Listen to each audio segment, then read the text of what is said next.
What's going on, Eagles Nation? Welcome back to the channel where we keep it real, keep it hot, and keep it all about your Philadelphia Eagles. And yeah, there's something brewing that's got fans scratching their heads, so let's dive right into it because, believe it or not, we are now less than 3 weeks away from the start of training camp, and one big piece of the puzzle is still unsigned. That's right, second-round pick, safety out of Texas. And Drew Makuba, who now goes by Drew Makuba, is still waiting for that contract to be inked by Howie Roseman and the front office. And honestly, it's not just a Philly thing. This is a league-wide issue, and the numbers prove it. As of early July, only the second-round picks across the entire National Football League have officially signed their rookie contracts. We're talking about wide receiver Jaden Higgins, who was drafted by the Houston Texans, and linebacker Carson Schwinger, picked up by the Cleveland Browns.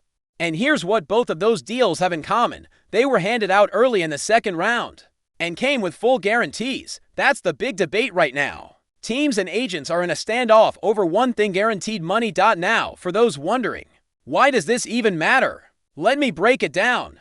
The NFL's rookie wage scale has always favored first-round picks when it comes to guaranteed contracts. It's practically automatic. Take, for example, G.A. Campbell, who was taken 31st overall. He got a fully guaranteed 4-year deal, and the team still has the option to pick up a 5th year down the line.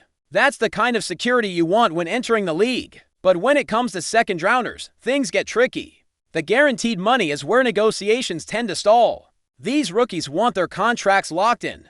Their agents are pushing hard for full guarantees, and rightfully so. Think about it. A second-rounder might have just as much talent or even more upside than some first-round picks. But without that guaranteed cushion, they're vulnerable.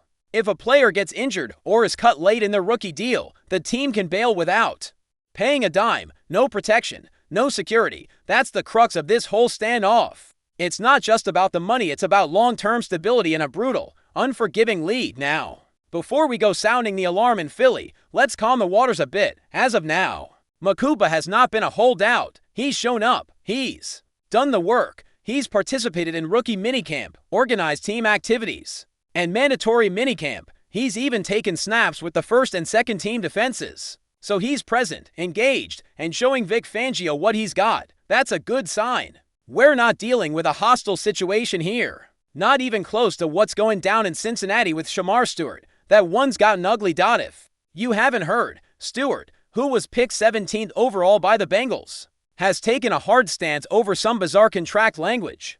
We're talking about offset language that is almost never included in first-round rookie deals. He left the facility, skipped mini-camp, and held a super awkward press conference where even the veterans were reportedly backing him up. Cincinnati's reputation for being tight-fisted isn't helping their cause either. But back to Makuba, there's every reason to believe his deal will get done before camp kicks off on July 22nd, and when it does, this kid could be a serious player to watch. Vic Fangio has already said that the competition for the starting safety spot, alongside Reed Blankenship, will likely carry through training camp and even into preseason. And Makuba, he's absolutely in that mix. The safety room is stacked with names like Sidney Brown, Louis Sain, Andre Sam, and Tristan McCollum. And Fangio's been rotating those guys in with the starters to get a real feel for who fits where. Now, let's talk about what makes Makuba stand out. Last season was a turning point for him. After transferring from Clemson to Texas, he became a full-time deep safety for the first time in his college career. And man, did he shine. We're talking about a Pro Football Focus grade of 90. That's elite-level production.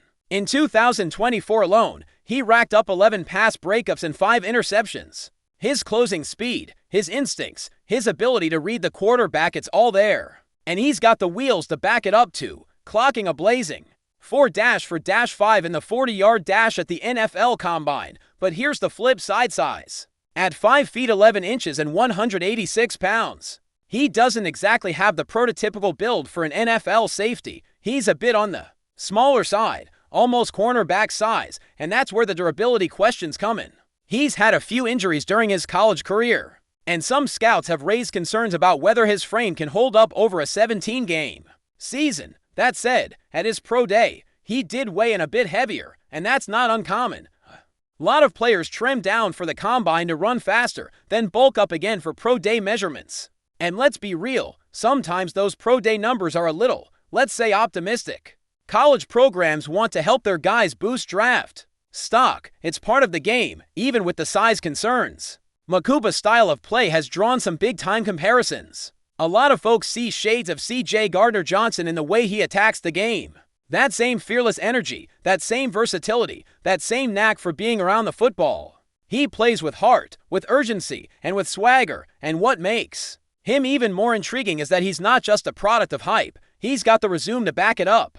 Forced incompletions on more than 26% of his targets. A passer rating allowed of just 12.1 when quarterbacks threw his way. That was the lowest among all safeties in college football last season. That's not just good. That's locked down. And remember, this wasn't some mid-tier college program he was putting up numbers for. This was Texas, a team that made a serious run in the college football playoff. That defense sent multiple guys to the league, players like Alfred Collins and Jahdae Barron. And Makuba was right in the heart of that unit for 101 coverage snaps last season. 76 yards allowed, 0 touchdowns surrendered. His coverage grade, 89.7. That's high level. Polished production at a position where NFL teams are always hunting for talent. Now, Howie Roseman made it clear after the draft he liked Makuba so much that he refused to trade. Down from pick number 64, the Eagles had offers. They could have moved back, picked up extra picks. But they stood firm. They didn't want to risk losing Makuba. That tells you everything you need to know. This was a targeted move. And when you consider that the team had just moved on from C.J. Gardner-Johnson, it makes all the sense in the world. They needed to reload at safety with a guy who can step in right away and bring that same level of energy and playmaking. And there's another reason Makuba fits in perfectly with what the Eagles are building. He's a high-character guy. This is someone who battled adversity, came up the hard way, and still made it to the top of the college game. At Clemson, things didn't quite click. He showed flashes, but he wasn't consistent. Then he transferred to Texas, a bigger stage, tougher competition, and it all came together. That final season is what put him on the map as a legit NFL prospect. And the Eagles were paying attention. Howie Roseman even said Makuba plays like his hair's on fire. He flies around the field. He's physical. He's smart. And he brings a vibe to the defense that Philly fans are going to love. The Eagles targeted players like that throughout the draft. Guys who don't just play hard, but play with purpose. Guys who bring energy to the locker room and passion to every snap. That's the culture they're building in Philly, and Makuba fits it like a glove. And let's not overlook his versatility. He can line up at free safety, strong safety, even slide into the nickel corner role if needed. That flexibility is gold in today's NFL, especially for a defensive coordinator like Vic Fangio, who loves to disguise coverages and mix up looks. The more a player can do, the more valuable he becomes, and Makuba is the kind of chess piece that can move all over the board. Now let's fast forward a bit and take a deeper look at how Drew Makuba could realistically fit into the Philadelphia Eagles defensive rotation once training camp gets underway, because look, as talented as he is, this is not going to be a walk in the park. The Eagles secondary has depth. We're talking about veterans and hungry young players all vying for that starting safety spot. Reed Blankenship has already established himself as a steady presence in the back end. He's not a superstar, but he's dependable, smart, and he understands the system. That spot next to him, that's up for grabs, and Makuba is right in the thick of that competition. Before we continue, don't forget to subscribe to our channel and give this video a like. Your support helps us keep delivering the latest updates on our Philadelphia Eagles, and don't be shy, share your thoughts on the news in the comments below. In a move that's setting the NFL rumor mill on fire, whispers are growing louder that the Philadelphia Eagles could be eyeing none other than Micah Parsons, the Dallas Cowboys defensive phenom, for a shocking acquisition. While nothing has been officially confirmed, league insiders are buzzing and speculation is swirling throughout team circles and social media alike.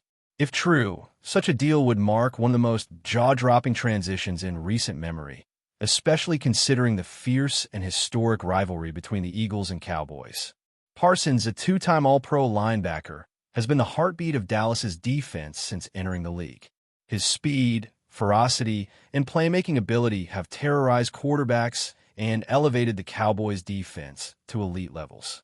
The idea of him donning midnight green is nearly unthinkable, and yet it's the NFL, where drama is always one move away.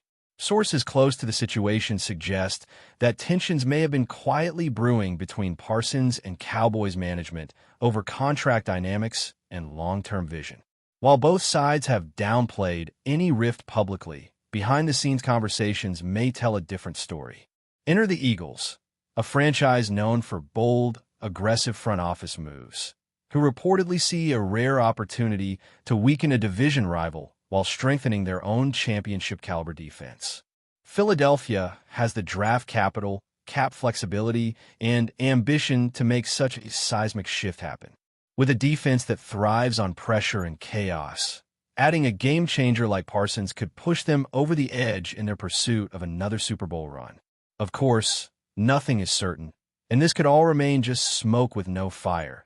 But the possibility is enough to keep fans and analysts glued to their screens. Whether this is a real scenario or just an off-season fever dream, one thing is clear. If Parsons were ever to switch sides in this legendary rivalry, it would send shockwaves through the league and forever alter the landscape of the NFC East. Stay tuned. That's it for this update.